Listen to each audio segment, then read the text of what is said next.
After Muzan finds the Demon Slayer's headquarters and confronts Ubuyashiki, we see every Hashira rushes towards Ubuyashiki's home, and as Kaguya sits up and holds his wife's hand, he looks at Muzan right in the eye, showing no fear to the man or his threats. As the two younger twins we've seen since season 1 go to their father's side, and Gyomei starts to remember when he met the master, thinking about how Ubuyashiki Kaguya spent every day of his life visiting the graves of Demon Slayers until he couldn't walk anymore, and about how he looked before his disease began to progress. Flashing forward a bit, the master told Gyomei that Muzan will arrive within the next few days, so everyone should use him as a decoy. And as Gyomei and the others near the Ubuyashiki compound, a giant explosion can be heard as Ubuyashiki takes himself and his entire family out of the equation, staggering Muzan enough for Tamayo to sneak in and make Muzan absorb something that would make him turn into a human, as Gyomei dives in and knocks off Muzan's head. Shinobu always had a smile on her face, but she's one of the characters filled with the most rage in her heart,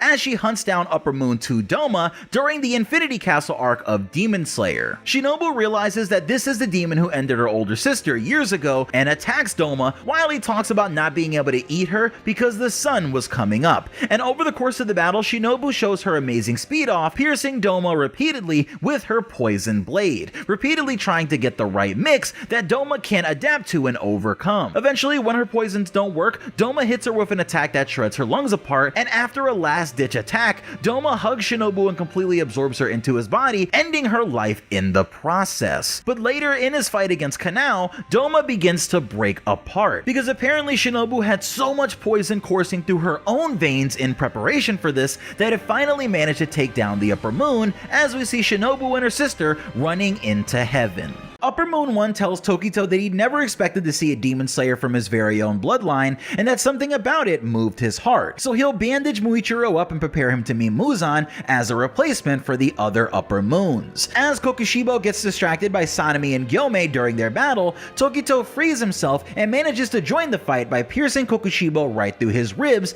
as Muichiro tries to pin the demon down using all of his strength. But when he's cornered to escape, Kokushibo lets out a massive attack that slices Muichiro right in half like Frieza. But even still, he holds onto a sword of his one remaining hand and puts all of his will and power into it, turning Muichiro's sword a bright red, which disrupts the demon's healing. However, after the battle, Gyomei lays Muichiro down and closes his eyes as Muichiro is reunited with his brother in heaven with no regrets in his heart as a hero. Slowly over the course of the series, Obanai and Mitsuri Kanroji get closer and closer, with the two working together in the final arc to help destroy Muzan's Infinity Castle, and giving us a lot of cute moments with Kanroji fawning over the Serpent Hashira. Things get tricky, however, during the final battle against Muzan, when the King of Demons doesn't hold back at all and starts tearing the Demon Slayers apart. And during the battle, he fatally wounds Mitsuri as Obanai continues fighting until the very second that Muzan burns away, getting terribly injured as well and losing sight in both of his eyes.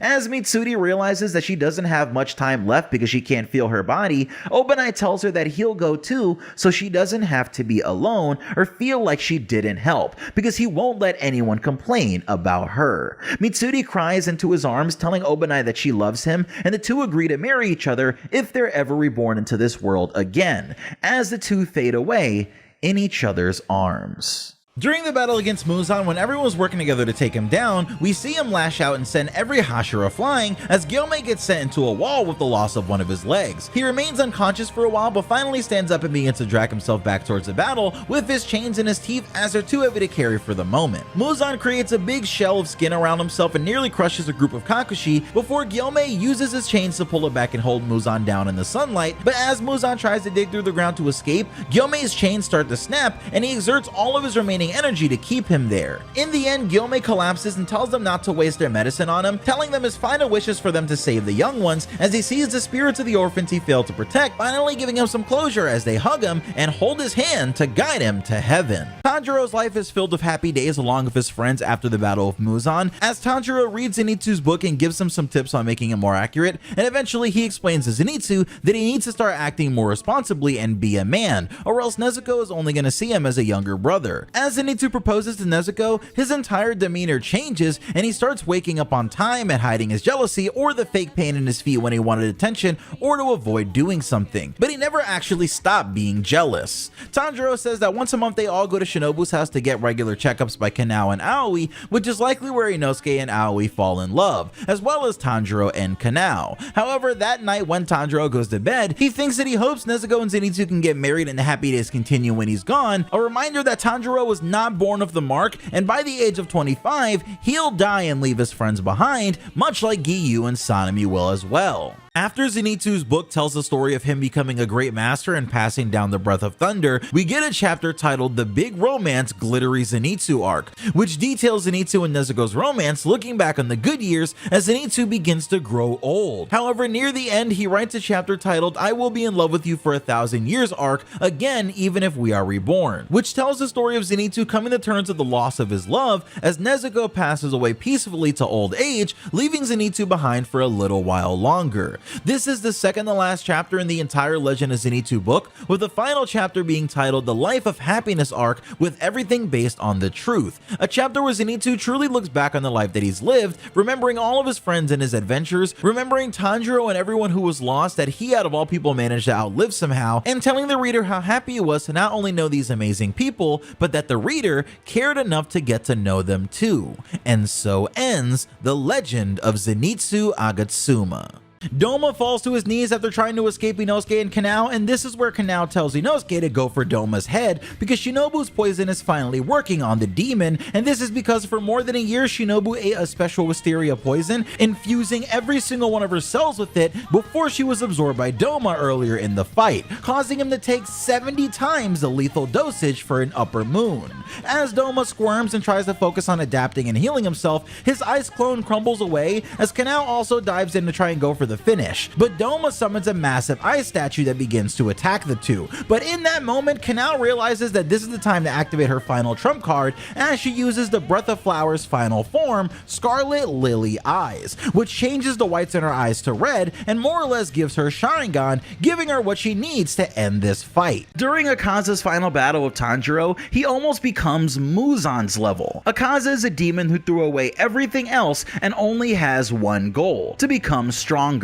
Over the 100 years that Akaza has been a demon, he's honed his Soryu-style martial arts and developed his blood demon art to the point where it can seek out strong opponents for him. However, after Tanjiro cuts his head off in their final battle, Akaza refuses to fade away. First, we see Akaza's head crumble to dust like usual, but his body doesn't crumble at all, and we see him continuing to attack Tanjiro and Giyu, who are both absolutely gassed from the battle. Tanjiro realizes that Akaza is trying to evolve and get rid of his weak spot, becoming more than a demon through sheer will. But as Akaza evolves, he starts to remember his past and all the people who were part of his life that just wanted him to be happy. And as he falls to his knees, remembering Koyuki, his only love, she says, "Welcome back, my husband," as the two begin to burn up and they go to hell together, never to be separated again. After Gyomei and Sanemi are able to shut down Upper Moon 1 Kokushibo and take his head, they're surprised when the demon doesn't immediately start to fade away as he pulls out Muichiro's blade and begins to heal. But since Kokushibo is pushing past his limits, he summons all of his strength to try and evolve into a higher level being, and this causes him to transform into a monster with disgusting protrusions all over his body and wild eyes that look everywhere. This is Kokushibo's strongest form, and as he waits for the Hashira to reach him so he can take them down, he sees himself in the reflection of Sanemi's sword, and the only thing he can feel is disgust. Looking at himself and remembering his dream to become the strongest swordsman and prove himself to his brother, he wonders if becoming a monster like this is truly what he ever wanted. And as he starts to take attacks, he begins to crumble away as Sanemi and Gyomei attack him over and over, while Kokushibo questions the purpose of any of this and finally fades away, thinking of his brother. After all of the demon slayers are sent into Muzan's Infinity Castle, Mitsuri and Obanai are tasked with finding the demon who controls the dimension itself, Nakime. When the two Hashira find Nakime sitting in the center of the castle and playing her biwa, Mitsuri dives in for a straightforward attack, but Nakime controls the castle to create a door that knocks Mitsuri out of the way. As the fight continues on, Nakime starts trying to get rid of the demon slayers by sending all sorts of rooms and doors flying at them, trying to crush the two. Later on, as the battle progresses, Muzan sees through Nakime's eyes that Obanai and Mitsuri have been taken out,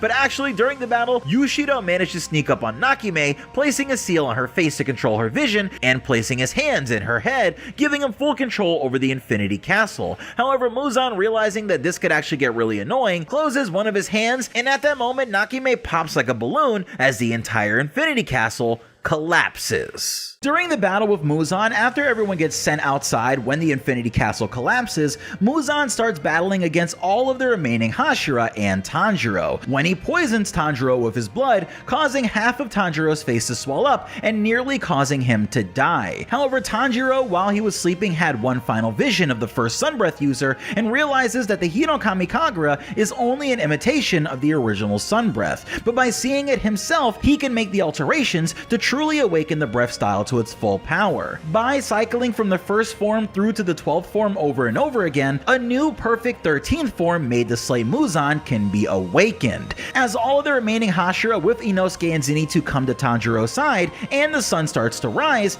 Tanjiro pins Muzan down as the Demon Lord becomes a giant baby to shield himself from the sun. But eventually it's all too much and Muzan begins to burn away. In Tanjiro's soul, he starts to cry as Muzan tells him he shouldn't be allowed to be the only one who gets to survive without losing anything. From behind him, he can feel hands pushing him upwards, and we see that they're the hands of all the Hashira who didn't make it, helping Tanjiro escape. But Muzan, in a last-ditch effort to keep him there, says this is all delusion and none of it can actually save him. But Tanjiro's nose picks up the scent of Shinobu, and in that moment, he sees a flood of wisteria flowers blooming beautifully above him as hands reach through the wall of flowers and grab Tanjiro's hand, saying let's go home. Tanjiro realizes that this is Nezuko and begins crying even more, but these are tears of happiness, and Muzan screams at Tanjiro to let go of that hand, calling Tanjiro a one-of-a-kind being and that he was chosen by the gods to carry out Muzan's goal of becoming truly immortal. But everyone's hands pull Tanjiro out of the darkness as Muzan cries Tanjiro's name out one last time and says, "Don't leave me behind."